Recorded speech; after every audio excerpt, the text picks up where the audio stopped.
রাতের ট্রেনে একটি বগিতে এক বৃদ্ধ একাই বসেছিলেন। চারপাশ নিস্তব্ধ। হঠাৎ স্টেশন পার হতেই উঠল ১২ জন যুবক।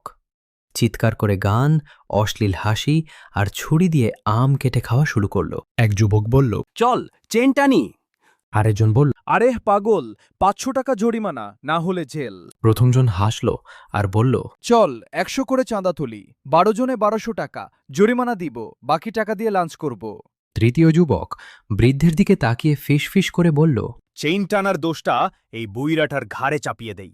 আমরা ১২ জন সাক্ষী দিলে টিটি মানতেই বাধ্য। বৃদ্ধ কাঁদতে কাঁদতে বললেন, বাবা, তোমরা আমার ছেলের বয়সী। কিন্তু কেউ শোনেনি। চেইন টানা হলো।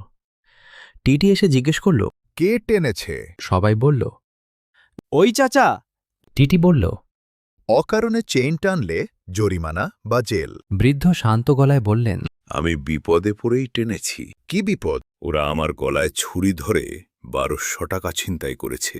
দেখুন, ওর পকেটে টাকা, ওর ব্যাগে ছুরি। পুলিশ এসে ১২ জন যুবককে গ্রেফতার করে নিল। যাওয়ার সময় বৃদ্ধ পাকা চুল ছুঁয়ে বললেন, এইগুলো বাতাসে পাকে নাই।